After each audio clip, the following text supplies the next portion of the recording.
Hello Capricorn, Sun, Moon, Rising, and Venus signs. Kamusta kayo? Sana po'y nasa mabuti kayong kalagayan. Welcome back po sa Star Tarot. Kung bago kayo dito, welcome din kayo. Thank you sa inyong support. I truly appreciate it. God bless you all.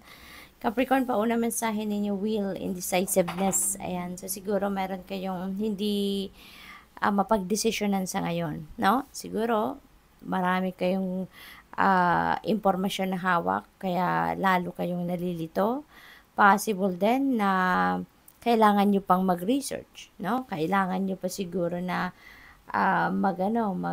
tanong-tanong. Kailangan pa ninyong mag-gather ng more information, no? For some of you, maaaring ganun din naman ang sitwasyon. So, there is something dito na hindi pa ninyo mapagdesisyonan. Kaya, kalma lang, no? Capricorn, step back a little muna, baka nai-stress na kayo sa kakaisip, no? Step back kayo, pag-meditate, magmuni-muni kayo, mag-reflect so that, magkaroon ng kalinawan ng inyong isipan, okay? We have hills, obstacles to overcome. Maaring yung indecisiveness niyo na to could be related to these obstacles, no? Maaring ito yung hindi ninyo mapag-isipan pa siguro kung paano ninyo isa-solve or kung saan kayo hahanap ng solusyon sa sa problema na ito, no? Maaaring ganun. What else? We have staff. Ayan, napaka-sweet naman ng spirit, no? Sabi dito, you will be taken care of in difficult times. Kaya dasal ka lang, Capricorn, dasal ka lang. Kapit lang, no? Huwag kayong give up. Kapit lang at saka magtiwala lang kayo sa divine plan, magtiwala lang kayo sa Panginoon kasi you will be taken care of, no? Lalo na sa mga panahon na nahihirapan na kayo, sa mga panahon na hindi ninyo ma-figure out ang mga gagawin ninyo, okay? What else? We have vulture, depression, anxiety, worry that someone is against you. Ayan. So, possible din, no? Na yung dalawang ito could be related dito sa vulture energy. So, wag na kayong mag-alala, no? Wag kayong, as much as possible, tanggalin natin yung mga worries natin, no? Yung, kasi madidepress lang kayo, magkaka-anxiety lang kayo, mai-stress lang kayo, at maaari din naman kung ano naman yung wino-worry ninyo, hindi naman talaga kailangan na ipag-alala, hindi ba? Kasi maaring in anticipation lang yan. 'Di ba? Maaring hindi naman talaga ninyo confirm, no? Na may taong galit sa iyo or may taong ayaw sa iyo. 'Di ba? Maaring hindi naman first hand information niyo na receive niyo, baka sabi-sabi lang yan, baka meron lang sa inyong nagmarites, 'di ba? At nagmarisol, baka mas lalo kayong pinag-aaway, 'di ba? Baka ganun din naman ang sitwasyon. Kaya as much as possible, huwag kayong mag-worry hangga't hindi naman ninyo nako-confirm talaga first hand, 'di ba? Kung ano nga ba ang totoo. We have sunrise, new creative ideas, new ventures, a fresh start. So, napakaganda rin naman ito, Capricorn, kasi meron kayong mga bagong idea, meron mga bagong ventures dito, may mga bagong chapter sa buhay ninyo na gagawin kayo at this time. And that could be anything, no? That could be related to these obstacles, this indecisiveness, maaring yung indecisiveness na yan, not necessarily na about yan dyan sa mga obstacles niyo. Posible din na meron kayong pinagdedesisyonan, diba? Na baka papasukin ninyong business venture or a-applyan ninyong trabaho, yung mga ganon ba? So, it could be in any area of life naman. So, we have rooster, an arrogant, boastful person you should not cross. Ayan. So, kayo dito, no? Ingat kayo kasi baka mahawa lang kayo ng kanegahan ng taong ito. Arrogante, mayabang, baka magalit lang kayo dyan, 'di ba? It's not worth it, 'di ba? It's not worth your time and energy. Kaya as much as possible, iwasan nyo na lang ang taong ito. Kung hindi may iwasan, may encounter mo talaga, pwede naman mag-walk out, hindi ba? We have star, there is a guaranteed success. Napakaganda naman ito. So, focus na lang tayo dito, Capricorn, sa guaranteed success na to. Kung ano man ang pagtatagumpayan ninyo dito, we never know.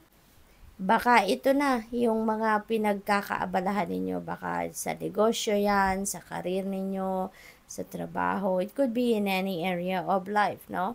But definitely, your hard work is going to pay off at this time. So that is a really good, big blessing.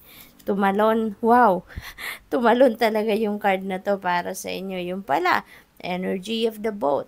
Merong paparating sa inyo na pera, property through an inheritance, or baka panalo or windfall of money. Saan ka pa? Swerte-swerte ninyo, diba?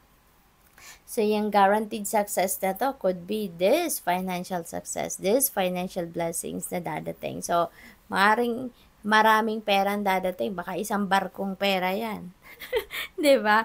So, napakaganda. And it could come from various sources, no? Maaaring yan ay galing sa pamana sa inyong property siguro na napakamalaking halaga, or baka panalo ito sa mga game of chance or windfall. Baka kung saan manggagaling, hindi ninyo alam, hindi ba? We have scissors, there is disappointment in some affairs naman, no? Maaring meron kayong hindi, baka related dito kay Rooster Energy, no? Yung disappointment niyo. Baka kasi hindi niyo naiwasan, na-encounter niyo to si arrogant and boastful person, at baka dito kayo sa kanya madidisappoint, no? What else? We have mountain road. You are on the road to success. Tapos may guaranteed success. So, most likely Capricorn, talagang meron kayong siguradong tagumpay na makakamit sa ngayon. It could be in any area of life, no? Depende sa inyong sitwasyon, but definitely meron talaga kayong pagtatagumpayan sa ngayon. So, what else? We have bouquet, compliments from an admirer. Ayan. So, meron kayong tagahanga ngayon, ano? Napakaswerte, napakaganda. Kung sino man ang tagahanga ninyo to, maaaring kayo ay bibigyan nito ng regalo, or baka merong magandang pananalita, kind words, no, na ipaparinig sa inyo. Caterpillar, things will not always be this way. A change is coming. So, definitely, no? Definitely, merong pagbabago. Dahil dito sa mga tagumpay na to, diba? Tapos, may mga fresh start talaga dito. Meron kayong isang barkong pera. So, definitely, there is something that is going to change sa ibang parte ng buhay ninyo, Capricorn. So, good luck to that. We have 000. Ayan. So, there is a reset. No? Kailangan ninyo mag-reset ng inyong mga buttons, o reset ito ng buhay ninyo, ibang parte ng buhay ninyo, dahil sa iba't ibang klaseng tagumpay or blessings na paparating, hindi ba? So, you are also up for relaxation. Okay? So, meron kayong relaxation, finish line, meron kayong ma-accomplish dito. Success, victory. So, talagang Capricorn, napakaganda. Napakaswerte ninyo. It serves as a timely reminder that anything can be accomplished. If you can dream it, there is no reason you can't make it a reality. That's very true. Kung kaya nga ninyong i-imagine yan sa isip ninyo, kaya ninyong dalhin yung imagination yan to reality. If something is in the possession of another person, it is also available to you. Diba? Kung kaya nila magtagumpay, kaya mo din. So, try to remain calm. What's meant for you won't pass you by. Okay? Let go of tension and relax. Chill lang. Kasi kung kahit may mamiss kayong opportunity, if it's really meant for you, it will come back. So, good luck. Thank you for watching Love and Light. Namaste.